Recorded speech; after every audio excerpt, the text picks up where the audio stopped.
Fala pessoal, bem-vindo à nossa primeira aula do primeiro módulo. Esse módulo que o nome já diz tudo, né? Nós vamos introduzir a ergonomia, a base, os detalhes. São os detalhes que fazem a diferença, que faz você mostrar que tem algo a mais. Então sim, vão ser coisas simples, detalhes, mas importantes. Por exemplo, eu conheço um monte de profissional de ergonomia que não conhece a sua história, não sabe como surgiu, de onde veio, quais foram os principais pontos da evolução da ergonomia. E é aí que você se destaca, né? Porque não tem como ser um especialista se você não for uma pessoa especial que sabe exatamente de tudo. Então sim, a gente vai agora para a nossa primeira aula do primeiro módulo de introdução.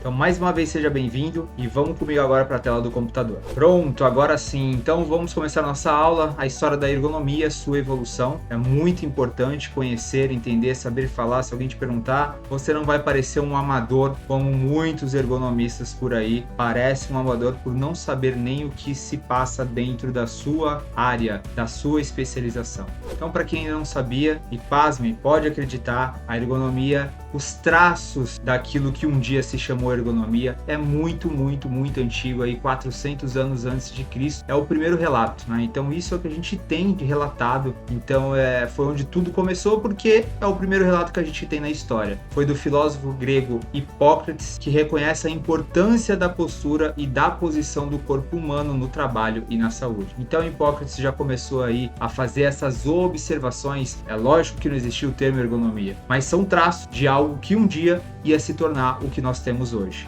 E aí os anos foram se passando e veio quem? Grande Leonardo da Vinci. O cara foi de tudo: pintor, artista, inventor, cientista e também um grande estudioso do corpo humano, da biomecânica, do movimento humano, onde ele acabou até desenvolvendo o famoso homem vitruviano. Quem já não viu essa arte de Leonardo da Vinci, onde ele demonstra a proporção divina ou a proporção perfeita com relação ao corpo humano. Então Leonardo da Vinci já começou ali a estudar a anatomia, a biomecânica do movimento humano e começou a construir os primeiros projetos que foram considerados equipamentos ergonômicos. Volto a falar, ainda não surgiu esse termo, mas nós já estamos tendo traço da evolução daquilo que era do estudo do corpo humano com o trabalho, com o equipamento. E aí mais uma vez os anos se passaram e veio esse alemão, onde ele lançou o primeiro termo ergonomia, que vem de uma palavra grega, ergon, de trabalho, e nomos, de leis, de preceitos, de normas, algo que precisa ser seguido. Então era um cirurgião alemão, não vou me atrever a falar esse nome porque eu não sei falar alemão, mas o que ele fez? Ele introduz o termo ergonomia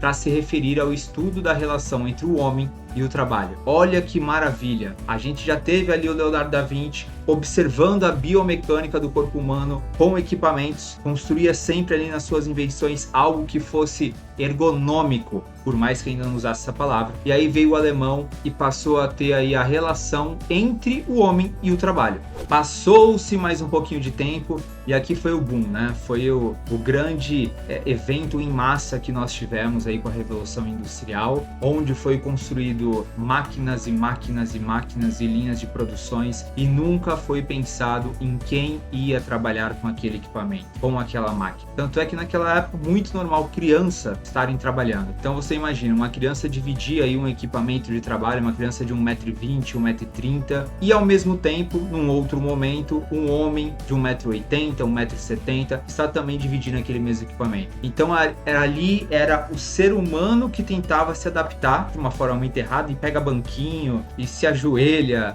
e dobra a coluna e faz protusão de cabeça, não importa, eles tinham que se adaptar porque era aquilo que eles precisavam trabalhar. Não era considerado aí a relação homem-máquina, homem-equipamento, homem-trabalho.